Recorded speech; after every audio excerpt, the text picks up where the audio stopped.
दोस्तों, आज की यह सच्ची घटना है मध्य प्रदेश के एक छोटे से शहर देवास की, जहां पर डीएसपी साहब कैदी बनकर जेल में पहुंचे और वहां पर दरोगा ने उन्हें थप्पड़ मारकर शौचालय साफ करवाया। उसके बाद डीएसपी साहब ने जो किया, उसे सुनकर आप भी हैरान हो जाएंगे। क्योंकि दोस्तों, यह घटना कोई साधारण घटना नहीं थी। इस घटना की शुरुआत होती है साहिल नाम के एक मुस्लिम बच्चे से। दोस्तों, जेल एक जगह है जिसका नाम सुनकर अच्छे अच्छों के पसीने आ जाते हैं। साहिल एक चाय की टपरी पर चाय के गिलास धोने का काम करता था। साहिल के माता पिता बहुत गरीब थे और वह इतने सक्षम नहीं थे कि वह साहिल को किसी अच्छे स्कूल में पढ़ा सके। इसलिए साहिल चाय की टपरी पर गिलास धोकर अपने माता पिता की सेवा करता था और घर चलाता था। दोस्तों, एक दिन हुआ यह था कि साहिल जिस टपरी पर काम करता था, उसके मालिक ने साहिल के ऊपर पैसे चुराने का झूठा आरोप लगा दिया था। साहिल के मालिक ने साहिल के ऊपर यह आरोप लगाया था कि साहिल दुकान के गल्ले से रोजाना 100 एओ शैतान किला सबाने रुपए चुराकर अपने घर ले जाता था। लेकिन इसके पीछे की सच्चाई कुछ और ही थी। दरअसल साहिल के मालिक की दुकान में से पैसे साहिल नहीं, बल्कि उसी मालिक का बेटा अभिनव चुराता था। जब साहिल ने यह बात अपने मालिक से की, तो मालिक अपने बेटे से पूछने की बजाय साहिल को पीटने लगा और साहिल को कहने लगा कि तेरी इतनी हिम्मत कैसे हो गई? तू मेरे बेटे को चोर कैसे बोल रहा है? क्या मेरा बेटा चोर है? क्या मैं अपने बेटे को पैसे नहीं देता हूं जो वह मेरे गल्ले से पैसे चुराए? तब साहिल के जो मालिक रहते हैं, वह मालिक साहिल के खिलाफ थाने में झूठी रिपोर्ट लिखवाकर उसे जेल में बंद करवा देते हैं। अब दोस्तों, कुछ दिन हुए थे और साहिल को चोरी के इल्जाम में 3 महीने की जेल की सजा होने वाली थी। लेकिन वहीं पर संजीव वर्मा नाम के डीएसपी साहब अपने पद पर नियुक्त थे। दोस्तों, संजीव वर्मा बेहद ही करुणामय एवं कर्तव्यनिष्ठ अधिकारी थे। संजीव वर्मा कभी भी हिंदू और मुस्लिम में फर्क नहीं करते थे। वह सब धर्म को एक समान मानते थे और सब धर्मों का सम्मान करते थे। संजीव वर्मा नमाज पढ़ने मस्जिद में भी जाते थे और आरती करने मंदिर में भी जाते थे। दोस्तों, संजीव वर्मा का व्यवहार इतना अच्छा था कि उनसे सब लोग घबराते थे, उनकी की इज्जत करते थे और उन्हें अपना भी मानते थे। अब दोस्तों, हुआ यह था कि जब उस थाने में साहिल को 3 महीने की जेल हुई, तो संजीव वर्मा, जो डीएसपी साहब थे, वह साहिल से पूछते हैं कि तुम्हें यहां पर जेल क्यों हुई है? तब वह साहिल बताता है कि साहब, मुझ पर झूठा आरोप लगाया गया है।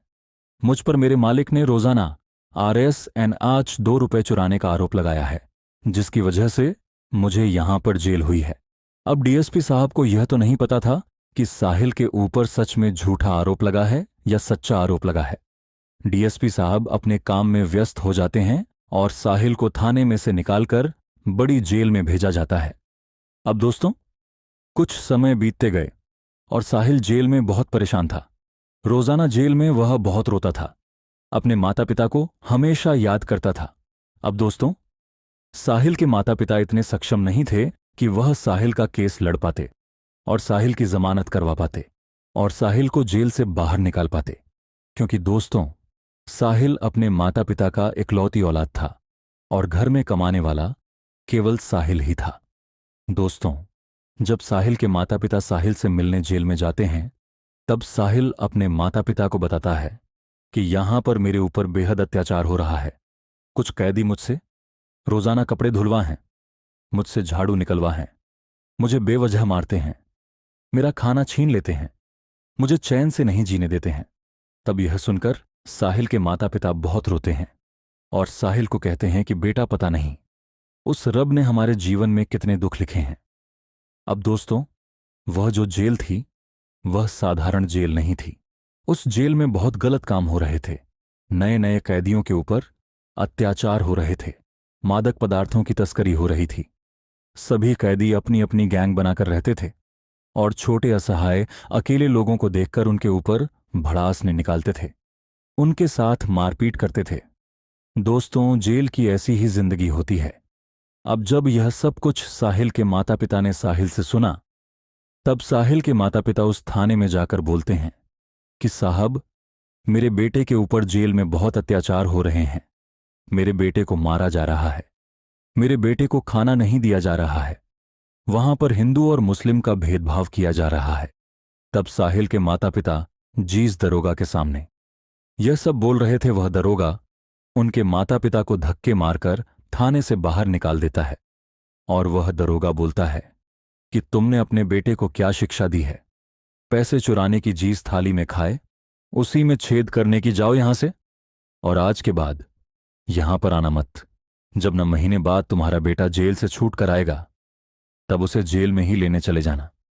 अब दोस्तों, वहां पर जब दरोगा ने साहिल के माता पिता का अपमान किया तो साहिल के माता पिता घर आकर बेहद रोए। दूसरे दिन जब साहिल के माता पिता थाने गए तो वहां पर डीएसपी साहब बैठे थे। जब साहिल के माता पिता ने डीएसपी साहब को यह सब घटना बताई तो डीएसपी साहब ने कहा कि ठीक है, मैं आज शाम को जेल जाता हूं और वहां पर जाकर देखता हूं कि तुम्हारे बेटे के साथ किन लोगों ने अत्याचार किया है और कौन लोग तुम्हारे बेटे के साथ जबरदस्ती कर रहे हैं, परेशान कर रहे हैं। अब दोस्तों, साहिल के माता पिता डीएसपी साहब के सामने हाथ जोड़कर और यह सब घटना बताकर चले जाते हैं। अब होता यह है कि शाम के वक्त जब डीएसपी साहब उस गरीब मासूम बच्चे की सहायता करने के लिए जेल के दरवाजे पर जाते हैं और जब वह साहिल से पूछताछ करते हैं तो साहिल घबराया हुआ था और साहिल किसी का भी नाम नहीं बताता है, क्योंकि दोस्तों, साहिल को उस जेल में ही रहना था। अगर साहिल गलती से भी उन कैदियों का नाम बता देता जो साहिल को परेशान कर रहे थे तो वह कैदी और साहिल का जीना हराम करते थे। क्योंकि दोस्तों, जेल के अंदर ऐसा होता है कि कैदियों का आपस में लड़ना माफ होता है। अगर आपस में कुछ भी करें तो पुलिस वाले बस थोड़ा सा डांट फटकार के उन्हें अलग कर देते हैं। लेकिन दोस्तों, अब साहिल डीएसपी साहब से कुछ भी बातें नहीं बताता है। अब डीएसपी साहब को उस लड़के के लिए बुरा जरूर लग रहा था, क्योंकि डीएसपी साहब हमेशा सबके प्रति दया भावना से देखते थे। डीएसपी साहब को यह जरूर पता था कि साहिल उसके माता पिता का इकलौता बेटा है और अगर गलती से भी जेल में साहिल को कुछ ऊंचा नीचा हो गया तो जेल से बाहर निकलने के बाद साहिल के माता पिता का ध्यान कौन रखेगा? अब दोस्तों, साहिल और डीएसपी साहब को यह सब नहीं बताता है तो डीएसपी साहब जेल से वापस अपने ऑफिस आ जाते हैं। ऑफिस में डीएसपी साहब बैठकर कुछ देर अपना दिमाग लगाते हैं और वह यही सोचते हैं कि आखिर उस बच्चे पर हो रहे अत्याचार का जिम्मेदार कौन है? क्या मैं जो डीएसपी पद पर हूं मैं हूं, या उस जेल के अंदर जीतने भी दरोगा है वह है? अब डीएसपी साहब को उस बच्चे को तो बचाना था, क्योंकि उस बच्चे के ऊपर बहुत अत्याचार हो रहे थे और जेल के अंदर हिंदू मुस्लिम का भेदभाव भी बहुत हो रहा था। तब दोस्तों, डीएसपी साहब दिमाग लगाकर कैदी के कपड़े पहनकर उस जेल के अंदर जाते हैं। अब क्योंकि डीएसपी साहब को जेल के अंदर कोई पहचानता नहीं था, क्योंकि डीएसपी साहब को यदि कोई पहचानता भी तो वह डीएसपी साहब को जेल के कपड़ों में तो बिल्कुल नहीं पहचान पाता। डीएसपी साहब कैदी के कपड़े पहनकर उस जेल में जाते हैं और यह बा डीएसपी साहब सबसे छुपा कर जाते हैं। लेकिन डीएसपी साहब जैसे ही जेल में प्रवेश करते हैं तो जेल के दरोगा भी डीएसपी साहब को नहीं पहचान पाते हैं। जब डीएसपी साहब नए नए कैदी बनकर अंदर जाते हैं तो सबसे पहले तो कुछ दरोगा उनसे पूछताछ करते हैं कि है तू यहां पर क्यों आया है? तेरे ऊपर कौन सा केस लगा है? चल, अगर आज तू यहां पर आया ही है तो कुछ दिन हमारी सेवा करना। शाम को आकर मेरे पैर दबा देना, मेरे पैरों की मालिश कर देना। मेरा शरीर कुछ दिन से बहुत अकड़ा हुआ है, मेरे शरीर की भी मालिश कर देना। यह बातें वहां के दरोगा डीएसपी साहब को बोलते हैं। तब डीएसपी साहब बोलते हैं कि ठीक है साहब, मैं आपका यह सब काम कर दूंगा। अब डीएसपी साहब जेल में साहिल के पास जाते हैं और वह साहिल से दोस्ती करते हैं और साहिल के साथ जेल में घूमते हैं। तब वहां पर बहुत सारे कैदी साहिल को परेशान करते हुए दिखाई दे रहे थे। कुछ कैदी तो डीएसपी साहब को भी परेशान करने लग गए थे, डीएसपी साहब के साथ मारपीट करने लग गए थे। क्योंकि दोस्तों, जेल का ऐसा दृश्य था कि अगर वहां पर कोई भी कैदी आता नया तो उस नए कैदी के साथ बहुत बुरे तरीके से वहां के पुराने कैदी पेश आते और दादागिरी चलाते हैं। दोस्तों, डीएसपी साहब कैदी बनकर इसलिए भी आए थे क्योंकि उन्हें खबर मिली थी कि जेल में कुछ गलत काम हो रहा है और उनके साथ जेल के जीतने भी अधिकारी हैं, जेल में जीतने भी दरोगा हैं। वह सब मिले हुए हैं, क्योंकि ऊपर से लेकर नीचे तक पैसों का वितरण होता था। पैसा बांटा जाता था, जिस वजह से जेल में दिन पर दिन अपराध बढ़ते जा रहे थे। कभी कोई कैदी किसी का सिर फोड़ देता, कभी कोई कैदी किसी को घसीट घसीट कर मारता, कभी कोई कैदी किसी पर अत्याचार करता। यह सब घटना दिन पर दिन जेल में बढ़ती जा रही थी। तो इस मकसद से भी डीएसपी साहब कैदी बनकर जेल में पहुंचते हैं। अब दोस्तों, हुआ यह था कि जब शाम के वक्त डीएसपी साहब खाने के लिए लाइन में लगे हुए थे, जब सारे कैदी खाना खाने के लिए लाइन में लगे हुए थे, उसी वक्त कुछ दरोगा आकर डीएसपी साहब को बोलते हैं कि है नए कैदी, तेरा नाम क्या है। तब डीएसपी साहब अपना नाम झूठा बताकर उनसे कहते हैं कि मेरा नाम तो अभिनव है। तो वह दरोगा कहता है कि तू चल इधर आ। तब डीएसपी साहब कहते हैं कि साहब, मुझे खाना खाना है, मुझे भूख लगी है, मैंने सुबह से कुछ नहीं खाया है, आप मुझे कहां लेकर जा रहे हैं। तो दरोगा बोलता है कि जितना बोला उतना कर, ज्यादा सवाल मत कर और हमारे साथ आ। तब वह दरोगा सबसे पहले तो डीएसपी साहब को कहता है कि चल अपने कपड़े उतार। अब डीएसपी साहब भनक जाते हैं, क्योंकि डीएसपी साहब यही सोचते हैं कि आखिर यह दरोगा कपड़े क्यों उतरवा रहे हैं। तो डीएसपी साहब कपड़े उतारने से मना कर देते हैं। तब पीछे से एक दरोगा आकर डीएसपी साहब को थप्पड़ मार देता है और कहता है कि तू ज्यादा मुंह चला रहा है, तुझे जितना बोला उतना कर। तो डीएसपी साहब नहीं करते हैं। फिर एक दरोगा कर डीएसपी साहब कहता है कि जा हमारे इधर की शौचालय की सफाई करके आ। अब डीएसपी साहब यह करने से भी मना कर देते हैं। तो वह दरोगा डीएसपी साहब को लाठियों से पीटने लग जाते हैं। जब डीएसपी साहब को लाठियों से पीट रहे थे, तो लाठियों से पीटने के बाद डीएसपी साहब को वह वापस उस खाने की लाइन में छोड़कर आ जाते हैं जहां पर खाना बट रहा था। तब साहिल उनसे पूछता है कि भैया, आपके साथ इन लोगों ने क्या किया। तब डीएसपी साहब बोलते हैं कि कुछ नहीं भाई, बस मुझे इन लोगों ने साइड में ले जा मारा और वापस यहां लाकर छोड़ दिया। तब साहिल बोलता है कि साहब, जब मैं भी इस जेल में नया नया आया था तब मेरे साथ भी इसी तरह का बर्ताव हुआ था। मुझे तो कैदियों ने भी मारा था, मुझे कैदी भी परेशान करते थे और यहां पर यह जीतने भी पुलिस वाले थे, इन्होंने भी मुझे बहुत मारा था। अब यह सब सुनकर डीएसपी साहब का खून और खौलता है, क्योंकि दोस्तों, इस जेल में ऐसा हो रहा था कि जो लोग गलत कर रहे थे उनके साथ पुलिस वाले कुछ नहीं कर करते उन्हें, और छूट देते उन्हें और बढ़ावा देते। लेकिन जो सीधे साधे साधारण लोग थे, उनके ऊपर जेल के जितने भी दरोगा थे, वह बेहद बुरा बर्ताव करते, अत्याचार करते, उनके ऊपर तरह तरह के परीक्षण करते। अब जब डीएसपी साहब ने जेल की यह हालत देखी, तब डीएसपी साहब मन ही मन बहुत उदास हुए, क्योंकि दोस्तों, जेल में सिर्फ जरूरी नहीं कि आपराधिक लोग ही थे। उस जेल के अंदर कुछ लोग ऐसे भी थे जिनकी ऊपर झूठे केस लगाए गए, जो झूठे केस में कई सालों से जेल में सड़ रहे थे, और वह इसलिए सड़ रहे थे क्योंकि उनका परिवार इतना सक्षम नहीं था कि वह केस लड़ सके। दोस्तों, आज भी भारत के जेल में ना जाने कितने लोग हैं जो बेकसूर हैं, जिनके ऊपर गलत इल्जाम लगाए गए, लेकिन उसके बावजूद भी उनको सजा मिल रही है। और जितने भी अपराधी थे जो सच साबित हुए थे, वह बाहर ही घूम रहे हैं। हमारे देश की कानून व्यवस्था आज भी इतनी कच्ची है कि कभी भी बिना निष्पक्ष जांच किए कई बार सही लोगों को जेल हो जाती है और बुरे लोग बाहर घूमते हैं। अब दोस्तों, डीएसपी साहब जब यह सब दृश्य देखते हैं तो डीएसपी साहब मायूस हो जाते हैं और डीएसपी साहब खाना छोड़कर पुनः उन दरोगाओं के पास जाते हैं और बोलते हैं कि आज तो तुम्हारी शामत आई है, आज तुमने जिस कैदी को मारा है वह कैदी कौन है। जब तुम यह जानोगे तो तुम अभी मेरे पैर में गिड़गिड़ा नहीं लगोगे।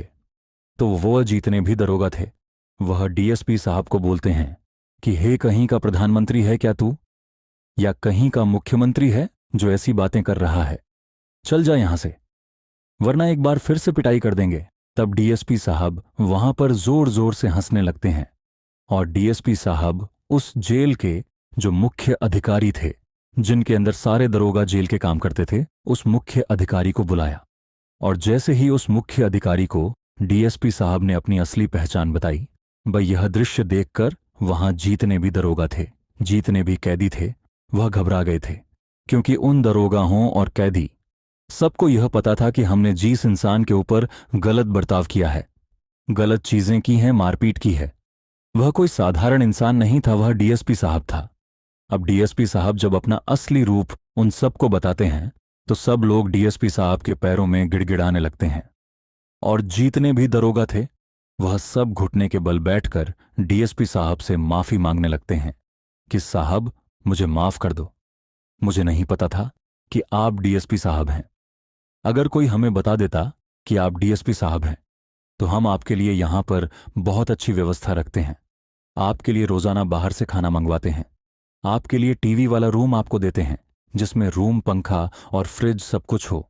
तब डीएसपी साहब बोलते हैं कि मैं यहां पर कोई अपराध करके अंदर नहीं आया हूं, मैं कोई क्राइम करके अंदर नहीं आया हूं। मैं यहां पर सिर्फ इसलिए आया हूं क्योंकि मुझे खबर मिली थी कि जेल में कुछ काले काम हो रहे हैं। जेल के अंदर लोगों पर अत्याचार हो रहे हैं। जेल के अंदर नए नए कैदियों के ऊपर मारपीट और गलत तरीके से उनके साथ बर्ताव करने की सूचना मुझे मिली थी। इसलिए मैं यह सब चीज अपनी आंखों से देखने आया था और रंगे हाथों सबको पकड़ने आया था। तब वहां पर जितने भी दरोगा थे वह सब दरोगा डीएसपी साहब से माफी मांगते हैं और जेल का अधिकारी भी डीएसपी साहब से माफी मांगने लगता है कि साहब, हम सबको माफ कर दो। हमें नहीं पता था कि आप डीएसपी साहब हो। तब डीएसपी साहब बोलते हैं कि आखिर तुम चाहते क्या हो? यहां पर लोग सुधारने आते हैं। हमारा मुख्य उद्देश्य जेल बनाने का यही है कि लोगों को समझ आए कि बाहर की जिंदगी और जेल की जिंदगी क्या होती है और बाहर जाने के बाद लोग अपने जीवन को कैसे जिए। लेकिन यहां पर तुम ही बुराइयों को बढ़ावा दे रहे हो। जेल में सारे कैदियों के साथ बुरा बर्ताव कर रहे हो और कैदी भी कुछ बुरा कर रहे हैं तो उन्हें रोकने के बजाय उन्हें भी बढ़ावा दे रहे हो। क्या इस तरह से तुम हमारे देश का आपराधिक प्रतिशत कम करोगे? क्या इस तरह हमारा देश महान बनेगा? क्या इस तरह हमारा देश सुधरेगा? अब दोस्तों, यहां पर डीएसपी साहब यही कहते हैं कि क्या तुम्हें पता है कि इस जेल में कितने ऐसे लोग हैं जो बेवजह झूठे आरोपों में बंद हैं? अगर तुम उनके साथ भी ऐसा ही बर्ताव करोगे तो फिर वह लोग बाहर जाकर क्या कहेंगे, लोगों से क्या करेंगे? वह बाहर जाकर तब सारे दारोगा एसपी साहब से माफी मांगते हैं और दरोगा साहब उस जेल में जितने भी अधिकारी थे, डीएसपी साहब उन दरोगा को निलंबित करवा देते हैं। जेल के अधिकारियों को भी निलंबित करवा देते हैं क्योंकि उस जेल के अंदर का माहौल खराब करने वाले कैदी नहीं, बल्कि वह सभी दरोगा थे जो बुरे कामों को बढ़ावा दे रहे थे, बुरे कामों को सपोर्ट कर रहे थे। दोस्तों, अब डीएसपी साहब के साथ जो साहिल था, वह साहिल डीएसपी साहब को सलाम करने लगता है कि साहब, अगर आप आज जेल में नहीं आते तो पता नहीं मेरे जैसे मासूम और सीधे कैदियों की क्या हालत होती। क्योंकि डीएसपी साहब को यह तो पता था कि साहिल गुनहगार नहीं है। साहिल को झूठे आरोपों में फंसाया गया है क्योंकि जब डीएसपी साहब जेल के अंदर कैदी बनकर आ रहे थे तब डीएसपी साहब उस चाय की टपरी के मालिक के बेटे अभिनव से मिलकर आ रहे थे और अभिनव ने यह सच्चाई भी बता दी थी कि पिताजी के गल्ले से पैसे नहीं बल्कि मैं चुराता था क्योंकि मुझे गेम खेलने की लत लग गई थी और उस गेम में मैं रोजाना ₹100 लगाकर गेम खेलता था। लेकिन दोस्तों, कहते हैं ना कि भगवान किसी ना किसी रूप में आकर मदद कर ही देता है। साहिल के लिए डीएसपी साहब भी उसके रब बनकर गए थे और ना जाने साहिल जैसे जितने भी लोग थे उस जेल में, वह भी डीएसपी साहब को नतमस्तक होकर प्रणाम करने लगे। अब दोस्त, आप यही सोच रहे होंगे कि जब जेल में बहुत सारे सरल और बिना अपराध के कैदी हैं तो डीएसपी साहब उनको रिहा क्यों नहीं करवाते? दोस्तों, ऐसा बहुत मुश्किल है क्योंकि उन लोगों के खिलाफ जो सबूत चाहिए रहते हैं, कई बार वह सबूत नहीं मिल पाते हैं, जिसकी वजह से ऐसे लोगों को बिना किसी क्राइम के जेल में रहना पड़ता है। अब दोस्तों, इस घटना के बाद पूरे शहर में इस घटना की चर्चा हुई। आप कमेंट बॉक्स में हमें अवश्य बताएं कि आपको यह घटना कैसी लगी। और दोस्तों, इस घटना के बाद उस जेल में कुछ भी गलत काम नहीं हुआ। सारे कैदी व्यवस्थित रहने लगे और डीएसपी साहब सारे कैदियों को यह भी धमकी देकर आए थे कि अगर मुझे पता चला कि इस जेल में कुछ गलत काम हो रहा है तो मैं उन्हें ऐसी सजा दूंगा जो सजा उन्होंने सपने में भी नहीं सोची होगी। तो दोस्तों, इस सच्ची घटना की समाप्ति यहीं पर होती है। अगर यह घटना आपको अच्छी लगी हो तो हमारी इस वीडियो को लाइक कर दीजिएगा और कमेंट बॉक्स में हमें अवश्य बताएगा कि क्या डीएसपी साहब ने जो किया वह सही था या नहीं। क्योंकि दोस्तों, ऐसी घटना शायद ही आपने आज से पहले सुनी होगी, तो हमारे चैनल को भी आप सब्सक्राइब कर दीजिएगा अगर आपने अभी नहीं किया है, और कमेंट बॉक्स में आप सभी एक बार भारत माता की जय जय हिंद जय भारत अवश्य लिख दीजिएगा।